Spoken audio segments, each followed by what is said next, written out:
Assalamualaikum warahmatullahi wabarakatuh. Bismillahirrahmanirrahim. Alhamdulillahi rabbil alamin. Wa afdalus salati wa atammu taslimi ala sayyidina Muhammadin wa ala alihi wa sahbihi ajma'in. Rabbi shrah li sadri wa yassir li amri wahlul 'uqdatam min lisani yafqahu qawli. Subhanaka la ilma lana illa ma 'allamtana innaka antal alimul hakim. Allahumma akhrijna min zulumatil wahmi wa akrimna bi nuril fahmi waftah alaina bi ma'rifatil ilmi wa sahhil akhlaqana bil hilm waj'alna mimman yastami'una al-qawla fayattabi'una ahsanah. Allahumma ati nufusana taqwaha wa zakkiha anta khairu man zakkaha anta waliyuha wa maulaha. Allahumma arinal haqqa haqqan warzuqna ittiba'ah wa arinal batila batilan warzuqna ijtinabah. Allahumma anfa'na bima 'allamtana wa 'allimna ma yanfa'una wa zidna ilman wa huda, amma ba'd. Alhamdulillah, muslimin muslimat, hadirin hadirat yang saya hormati, moga-moga kita semua dirahmati dan diberkati oleh Allah Subhanahu wa taala, dan moga-moga kita semua dikurniakan oleh Allah Subhanahu wa taala kefahaman yang baik di dalam urusan agama sesuai dengan sabda junjungan Nabi kita Nabi Muhammad sallallahu alaihi wasallam, man yuridillahu bihi khairan yufaqihuhu fid din. Barang siapa yang Allah nakkan dengan dia kebaikan, nescaya Allah beri dia faham dalam urusan agama. Dan moga-moga kita semua dikurniakan oleh Allah Subhanahu wa taala akhlak yang mulia sesuai dengan sabda Nabi sallallahu alaihi wasallam, innama bu'istu liutammima makarimal akhlak. Hanya saja aku dibangkitkan demi untuk menyempurnakan kemuliaan akhlak. Malam ni insya-Allah kita akan menyambung pengajian kuliah maghrib bulanan hari Selasa yang pertama anjuran surau Al-Islah Taman Seri Keramat menggunakan kitab Masailut Tauhid, persoalan-persoalan berkaitan tentang ilmu tauhid yang disusun oleh guru saya almarhum Tuan Guru Haji Muhammad Saman Kati rahimahullah taala wa nafa'ana bihi wa bi ulumihi fid dharain amin. Nuskhah cetakan Akademi Jawi Malaysia kita sampai ke muka surat 34, iaitu menafikan kam pada af'al. Mungkin kita refresh kembali tentang sifat wahdaniyah. Wahdaniyah ni salah satu sifat salbiyah. Terjemahannya adalah esa. Allah bersifat esa. Tapi oleh kerana ia adalah sifat salbiyah, kita kena faham ia berfungsi menafikan yang tidak layak dengan Allah Ta'ala, iaitu lawan daripada esa. Apa dia? Banyaklah. Banyak itu atau berapa itulah disebut kam. Dalam bahasa Arab, kam berarti berapa. Jadi mengesakan zat dan mengesakan sifat dan mengesakan af'al, yakni perbuatan-perbuatan itu bermakna menafikan banyak pada zat. Jadi mengisbatkan esa pada zat. Wahdaniyah itu zat. Dan menafikan banyak pada sifat. Berarti ada wahdaniyatus sifat, keesaan pada sifat. Dan menafikan banyak pada af'al. Maknanya kita ada wahdaniyatul af'al, mengesakan Allah pada af'al, perbuatan-perbuatan. Iaitu dinamakan dengan menafikan kam yang 5. Yang ini yang dikenali sebagai menafikan kam yang 5. Apa dia? Kita telah ceritakan 4 pada kuliah yang lalu. iaitu 2 kam pada zat dan 2 kam pada sifat. Iaitu telah selesai ya. Kita terangkan dalam kuliah yang lalu, tinggal lagi 1 kam pada af'al. Kita nafikan banyak pada zat, kita nafikan banyak pada sifat, dan kita nafikan banyak pada af'al, yakni perbuatan. Secara ringkas kita refresh kembali. Menafikan banyak pada zat, pertama kita menafikan ada zat selain daripada Allah, tapi macam Allah juga. Tuhan juga dinafikan, tidak ada. Itulah yang diistilahkan sebagai menafikan kam munfasil pada zat. Munfasil ni bahasa Arab. Infasala yanfasilu itu makna bercerai. Kita menafikan sesuatu yang sama seperti Allah secara eksternal, tak ada. Kemudian kita juga menafikan bahawa zat Allah sendiri terdiri daripada juzuk-juzuk, terdiri daripada komponen-komponen yang banyak, yang bercantum, maka jadilah Allah, dinafikan. Tidak. Itu internal. Itu dia dipanggilkan menafikan kam muttasil. Ittasala yattasilu, bahasa Arab berarti bersambung. Jadi sama ada mengatakan ada yang lain daripada Allah, Tuhan juga seperti Allah, tidak ada. Ataupun zat Allah itu sendiri terdiri daripada banyak juzuk-juzuk, bahagian-bahagian juga dinafikan. Menafikan 2 kam pada sifat. Pertama, menafikan ada selain daripada Allah Subhanahu Wa Taala bersifat sama seperti Allah. Dan kita telah terangkan yang dikatakan sama itu hanya pada lafaz, tidak akan sekali-kali sama pada makna. Contoh, kita sifatkan manusia dengan sifat samak pendengaran, dengan sifat basar penglihatan, dengan sifat kalam, manusia itu ada sifat berkata-kata. Tetapi adakah sama, yakni samak basar kalam manusia dengan samak basar kalam Allah? Jawabnya tidak. Dalam bahasa Arab disebut ittihadul lafzi dunal makna. Sama hanya pada lafaz tapi tidak sama dari segi makna. Yang pasti sifat Allah qadim, tidak ada permulaan. Sifat makhluk baharu, dulu sifat itu tak ada. Bahkan makhluk itu juga dulu satu masa tak ada. Kemudian misalnya sifat samak makhluk ini berhajat kepada alat, namanya telinga. Kalau satu orang tu ditakdirkan lahir tanpa telinga, tak ada sifat samak bagi dia. Sedangkan sifat samak Allah tidak perlu kepada alat. Kemudian sifat samak manusia itu terbatas. Manusia atau makhluk hanya boleh mendengar bunyi-bunyi tertentu sahaja. Sedangkan Allah Ta'ala mendengar sekalian yang wujud, semua Allah dengar. Kemudian sifat samak manusia ni, oleh kerana ada permulaan, maka ada pengakhiran. Satu masa samak itu hilang. Sedangkan sifat samak Allah adalah sifat yang baqa, yang kekal selama-lamanya. Ini menafikan kam munfasil pada sifat. Menafikan kam muttasil, maknanya kita mengatakan Allah Ta'ala tidak bersifat dengan 2 sifat yang sama atau lebih. Ada 2, 3 ilmu, ada 3, 4 kudrah misalnya. Tidak. Berbeza dengan makhluk. Makhluk ilmu dia pelbagai. Masa dia baru lahir, ilmu dia zero. Huwallazi akhrajakum min butuni ummahatikum la ta'lamuna syai'a. Dialah Allah yang mengeluarkan kamu dari dalam perut mak kamu tu, hal keadaan kamu tak tahu apa satu pun. Kemudian berubah ilmu kita jadi kita tahu. 'Allamal insana ma lam ya'lam. Allah mengajar manusia apa yang manusia tak tahu. Kemudian bertambah banyak ilmu. Itu pun sebenarnya masih sedikit. Satu masa hilang balik ilmu tu dengan lupa, dengan nyanyuk. Jadi ilmu manusia itu kan banyak, pelbagai.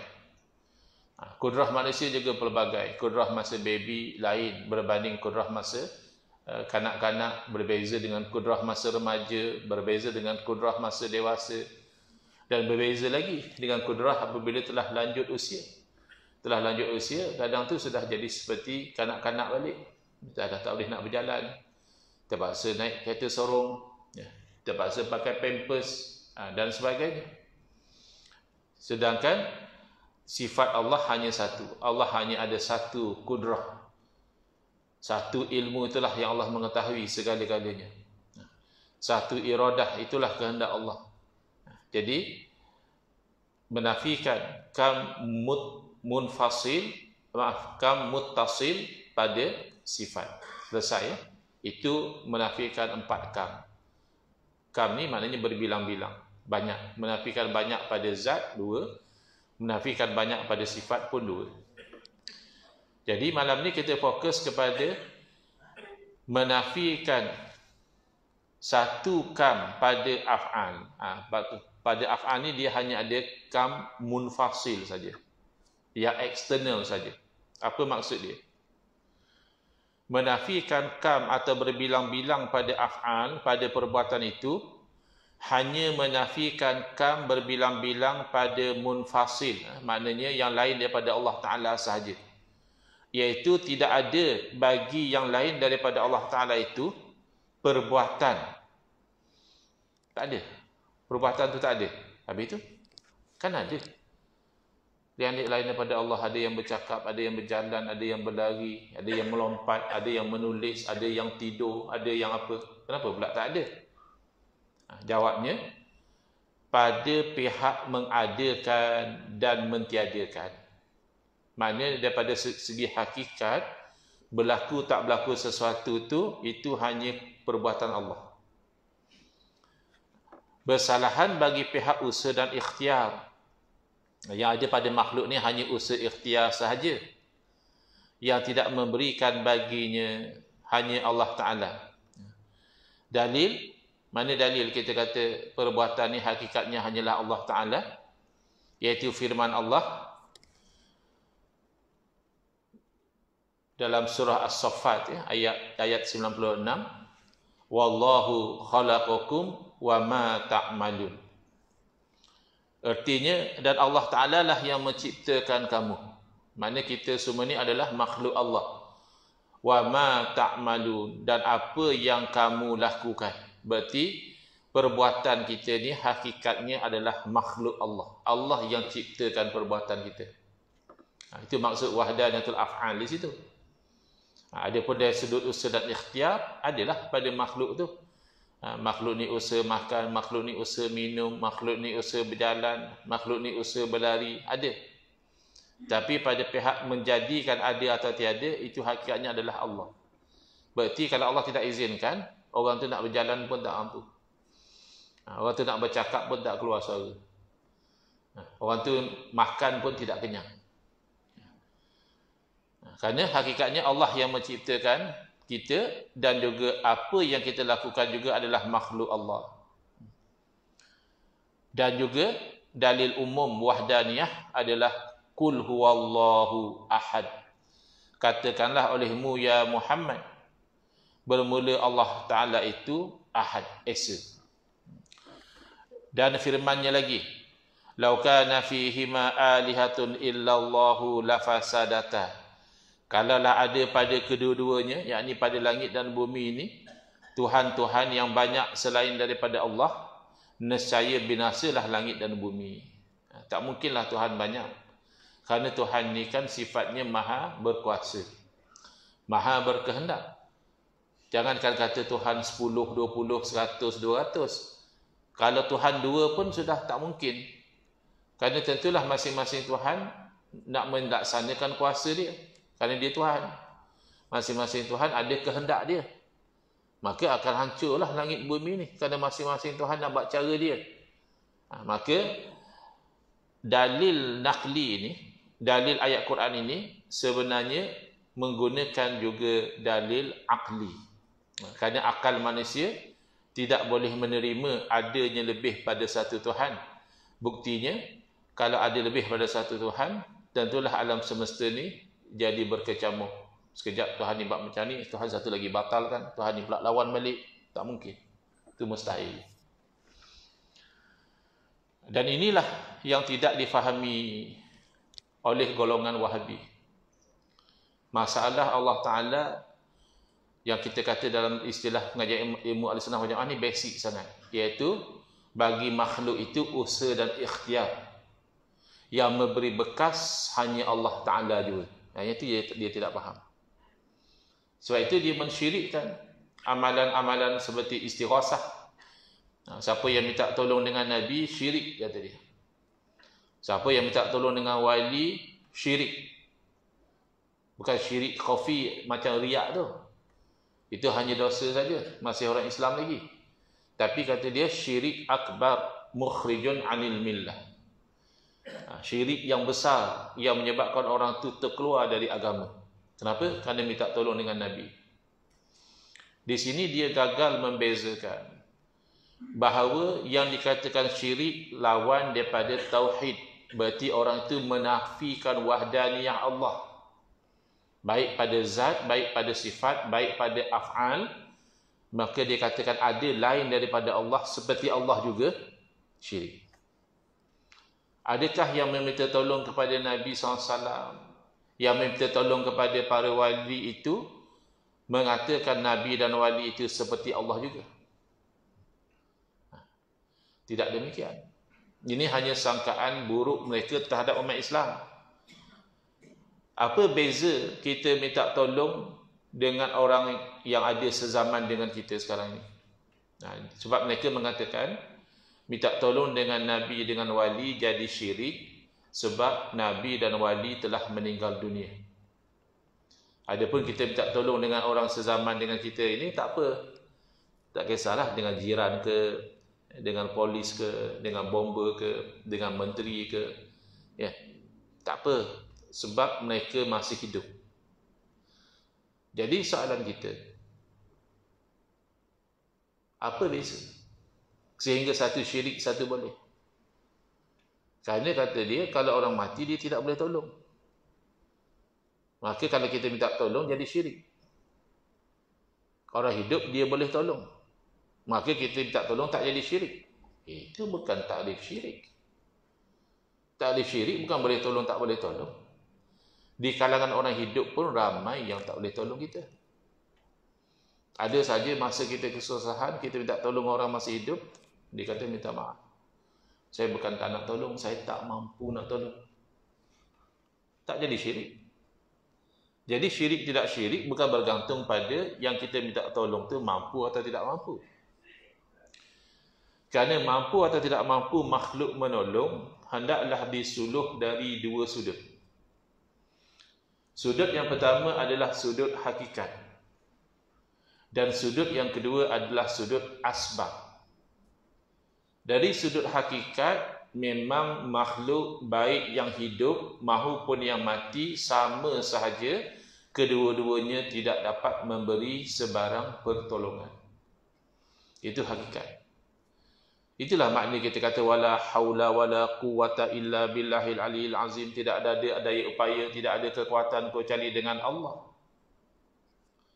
Dan itulah makna firman Allah Ta'ala, Qul la amliku li nafsi naf'au wa la dharra. Katakanlah wahai Muhammad sallallahu alaihi wasallam, aku tidak milik untuk diri aku sendiri sebarang manfaat ataupun mudarat. Bila tu? Bilakah Allah Ta'ala perintah Nabi SAW suruh beritahu pada orang bagi dia tak milik apa-apa? Masa Nabi SAW masih hidup. Berarti masih hidup secara hakikat Nabi SAW tidak mampu memberi sebarang manfaat, tidak mampu memberi sebarang mudarat, atau tidak mampu menolak sebarang mudarat. Itu hakikat. Dan Allah suruh beritahu. Qul, katakanlah, beritahulah, la amliku li nafsi, aku tidak milik untuk diri aku sendiri, naf'a, sebarang manfaat, wala dharra, dan juga sebarang kemudaratan. Tak milik. Bila tak milik untuk diri sendiri, lebih-lebih lagi untuk orang lain. Faqidu syai' la yu'ti, orang yang tidak memiliki sesuatu tidak akan mampu memberikan. Itu hakikat. Tetapi bila disuluh dengan suluhan yang kedua, iaitu suluhan asbab, sebab dan musabbab, cause and effect, memang Nabi SAW dijadikan oleh Allah sebab kemanfaatan yang besar. dan dengan Nabi SAW kemudaratan ditolak. Bahkan bala tidak turun secara macam turun zaman kaum-kaum dahulu dengan sebab Nabi SAW. Itu antara maksud wa ma arsalnaka illa rahmatan lil alamin. Tidaklah kami utuskan kamu melainkan menjadi rahmat kepada sekian alam. Antara rahmat Nabi SAW, Allah tidak lagi menurunkan bala kepada umat manusia sebagaimana diturunkan pada umat-umat terdahulu, habis hancur semua sekali. Tidak. Ada bala tapi sikit-sikit. Jadi itulah juga maksud sambungan daripada ayat tadi. Ayat tu bercakap dua-dua. Hakikat juga diberitahu oleh Al-Quran, asbab juga diberitahu oleh Al-Quran. Dalam ayat yang sama Allah berfirman, "Qul la amliku li nafsi naf'an wa la darra", sambungannya illa ma syaa Allah. Kecuali apa yang dikehendaki oleh Allah, maka memang Nabi SAW menjadi sebab kemanfaatan dan menjadi sebab menolak kemudaratan. Tidak ada beza sama ada baginda masih hidup atau telah wafat, ceritanya sama. Kalau secara hakikat Allah. Sebab itulah Nabi SAW bersabda, "Idza sta'anta fasta'in billah." Itu hakikat. Bila kamu minta tolong, maka minta tolonglah dengan Allah. Kita juga baca iyyaka na'budu wa iyyaka nasta'in. Hanya akan Dikau kami sembah dan hanya akan Dikau kami memohon pertolongan. Itu hakikat. Tapi asbab boleh saja. Wa ta'awanu 'alal birri wat taqwa. Tolong-menolonglah ya dengan atas melakukan perkara yang baik dan ketakwaan. Jadi kita disuruh minta tolong sesama kita, sesama makhluk. Boleh. Jadi hati-hati. Beza akidah Ahlussunnah wal Jamaah dan juga kefahaman Wahabi berbeza dalam tauhid dan syirik.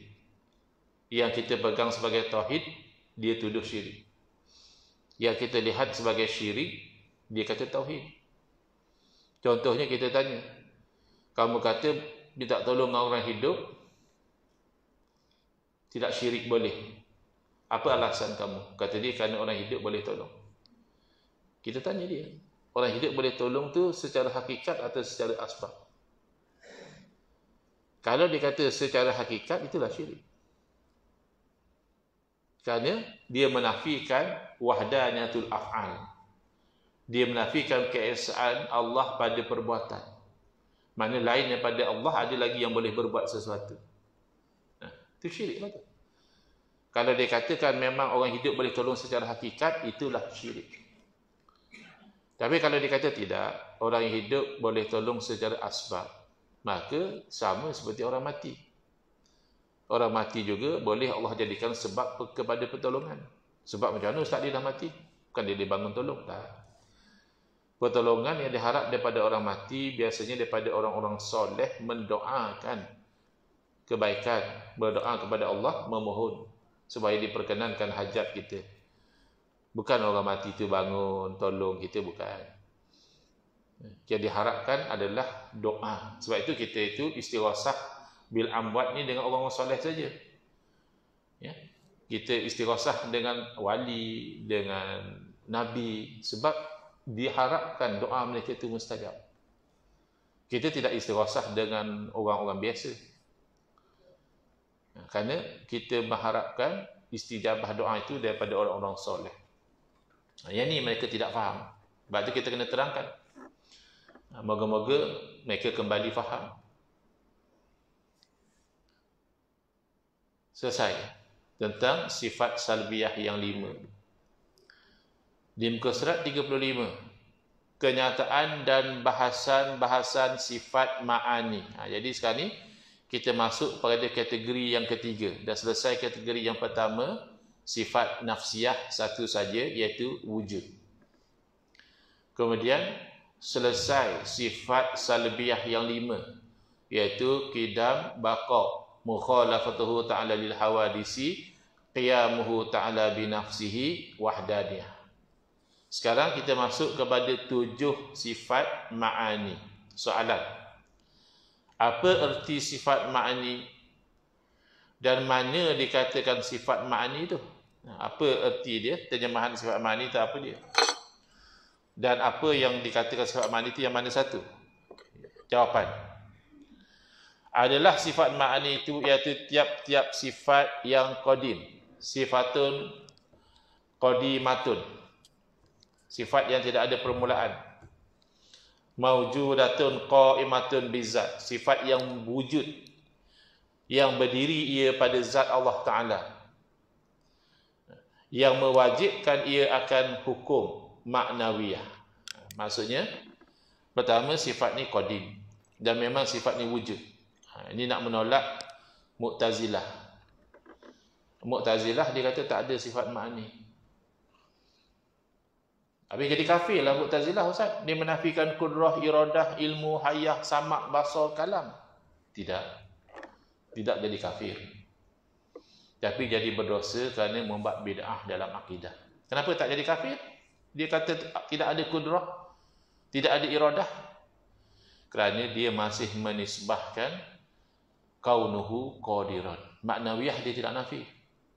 Dia kata Allah Ta'ala berkuasa, tapi bukan dengan kudrah, dengan zat Allah. Allah Ta'ala berkehendak dengan zatnya. Allah Ta'ala mengetahui dengan ilmunya. Sifat ilmu tu tak ada. Habis Allah Ta'ala jahil ke? Tidak. Allah Ta'ala tu ada ilmu, tapi dengan zatnya. Itu beza. Mu'tazilah dengan Ahli Sunnah wal Jamaah. Mu'tazilah menafikan sifat ma'ani, tapi dia tidak menafikan maknawiyah. Kalau sampai menafikan maknawiyah, dia jadi kafir lah. Kata Allah lemah. Dia kata Allah terpaksa. Dia kata Allah jahil misalnya. Itu out lah. Mu'tazilah tak sampai macam itu. Cuma dia kata Allah berkuasa dengan zat dia, bukan dengan kudrah, tidak. Allah berkuasa dengan zat, Allah berkehendak dengan zatnya, bukan dengan iradah. Dan seterusnya. Tapi tetap itu satu bentuk bid'ah. Rekaan dalam akidah, kerana jelas daripada Quran dan hadis, Allah menceritakan tentang sifat-sifat ma'ani tadi. Jadi sifat ma'ani, kudrah, iradah itu sabit dalam Quran hadis. Kenapa dinafikan?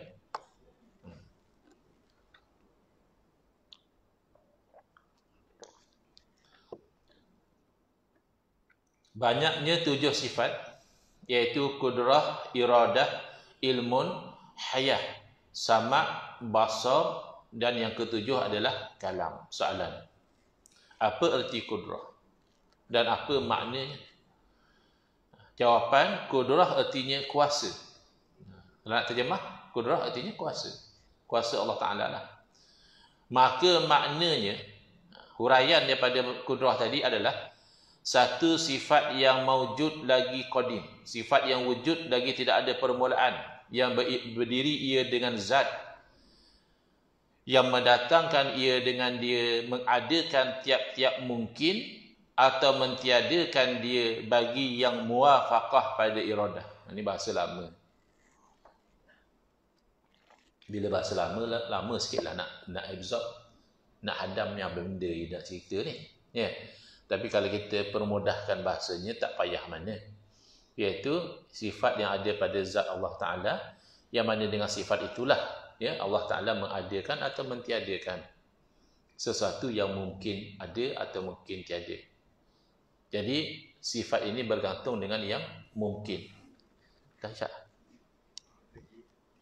3 minit.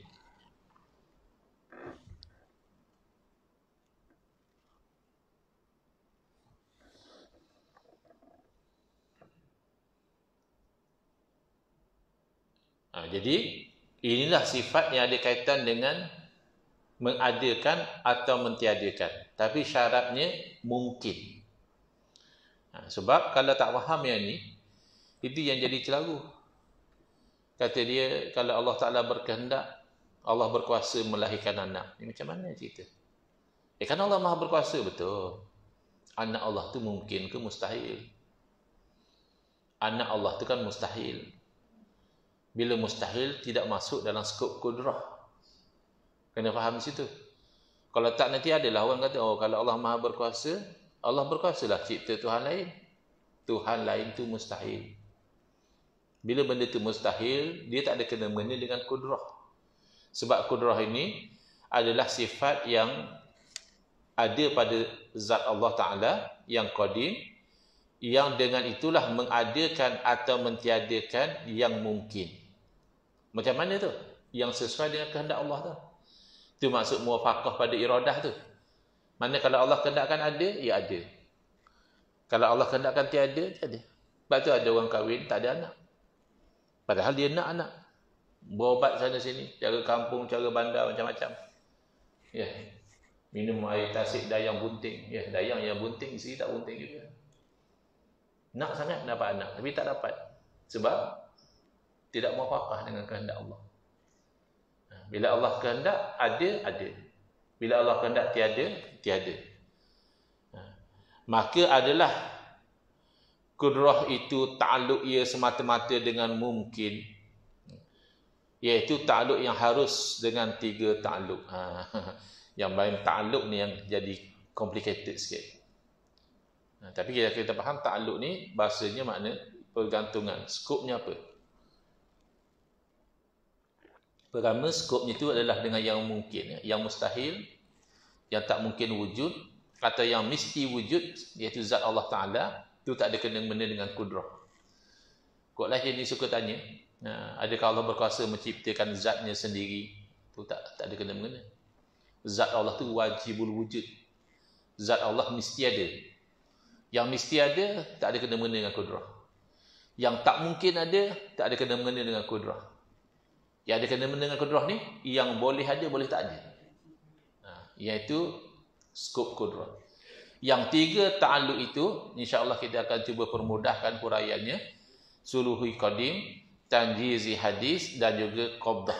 Ini adalah pendetailan ilmu, tahu faham bagus, tak berapa nak faham pun tidak mengganggu fardhu ain. Ini hanya pendetailan ilmu saja, kita sambung dalam kuliah yang akan datang. Hadza wabillahi taufiq wal hidayah. Wassalamualaikum warahmatullahi wabarakatuh. Bismillahirrahmanirrahim. Alhamdulillahirabbil alamin wassalatu wassalamu ala asyrafil anbiya'i wal mursalin wa ala alihi wa sahbihi ajma'in. Allahumma shrah sudurana wa ahsin akhlaqana wa azim ujurana wa nawwir qulubana bi nuri hidayatika kama natarada bi nuri syamsika abadan abada bi rahmatika ya arhamar rahimin. Allahumma anqulna min dhulil ma'siyati ila 'izzit ta'ati ya arhamar rahimin. Wa sallallahu ala sayidina Muhammadin wa ala alihi wa sahbihi wasallam. Walhamdulillahirabbil alamin.